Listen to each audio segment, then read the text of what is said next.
We're in the beginning of what appears to be a great technological upset. But some say this has happened before. The classic historical example of a technological disruption that most people would point to is what happened in agriculture. It used to be that half or more of the people in the United States worked on farms. Now, it's maybe 1 or 2% of our workforce is directly engaged in agriculture. So there was a huge disruption there.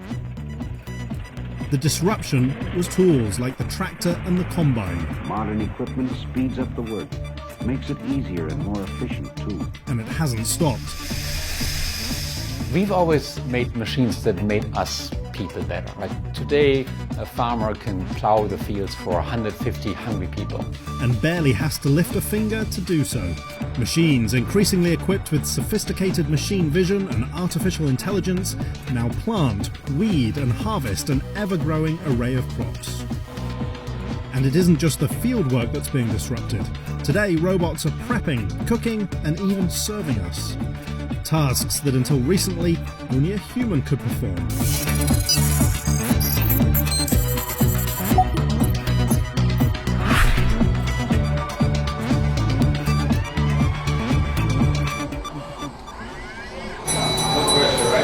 So when we hear the sound of the bell, we know that a new order needs to be prepared. Fire one Supreme.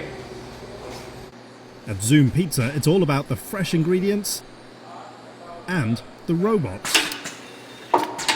And now Marta's going to spread that sauce. And we want her to spread the sauce evenly, but not too evenly, because we still want to have that artisan feel. Marta isn't your typical line cook. It's an industrial robotic arm modified to spread pizza sauce just so. At Zoom, humans and robots work together to make pizza.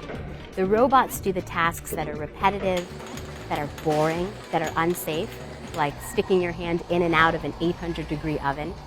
Colin says thanks in part to the robots, only 9% of Zoom's operating cost goes to labour.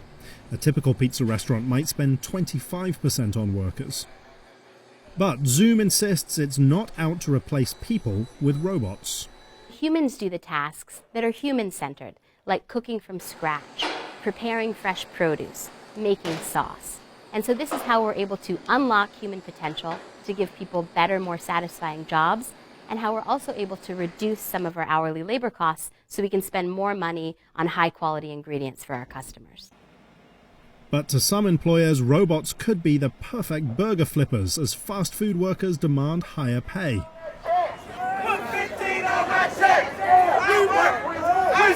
Last year, then CEO of Carl's Jr., Andy Puzder, who was briefly President Trump's Labor Secretary pick, told Business Insider that automation might be a way to counter a rising minimum wage. There's no need or requirement for automation to replace jobs or reduce wages or in any way hurt human beings. The problem exists when the industry attempts to use automation as an excuse or justification to drive down wages for workers, somehow to pit robots and humans against each other. Or to suggest that policy to raise the minimum wage is wrong-headed because it necessarily results in automation, which we have just not seen to be the case. But closer to the ground, many farmers see automation as an absolute necessity as agricultural labour shortages loom. We've got an aging workforce, so people who are coming out to do agricultural work, we're not getting that younger population into the job. Planning ahead for the future, it's important that we're ready to have fewer workers. Crops like corn and wheat have been automated for decades. New robotics are now being developed to do the often backbreaking work of fruit and vegetable farming. Take this automated lettuce harvester at Taylor Farms.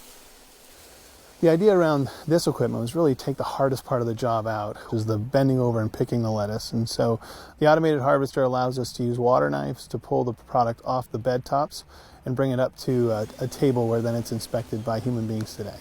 The harvester reduces lettuce picking labour needs by half. I think we're always moving down that automation track. I don't know if you get to full automation. There's a science around agriculture, but there's a bit of an art to it as well. But I think in terms of getting rid of the hardest part of the jobs, I see that continuing to flow. Another California robotics company is taking on even more difficult and delicate harvesting, picking fruit. So the advantage that people have over a robot is just the ability to do this task at all. It's never been possible before for a robot to recognize fruit and pick it without damaging the fruit or without damaging the tree.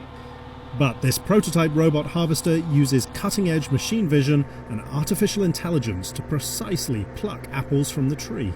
Our machine goes down an apple orchard row, takes lots of pictures of the apple canopy, and artificial intelligence is used to recognize those apples and find out where they are in the space. And then we use automation on the manipulation side to go and pick those apples off of the tree. This machine was developed for the US apple industry, which has also struggled with labour shortages. It could be deployed in orchards as soon as the fall of 2018. We're just beginning to inch closer and closer to what people can do in both vision and robotic manipulation. As they advance, expect to see more robots making meals possible. We're cooking from the heart. We're cooking from that place in us that's very human. So it's never our desire to look at automation as a way to completely change that entire process. We use automation in the places where robots are better than humans. But there are many places where humans are better than robots. Robots can't go to my local produce farmer and talk to him about what's coming into season. At least not yet. Still, Zoom is already making room for a new bot, one that will pull the hot pies from the oven.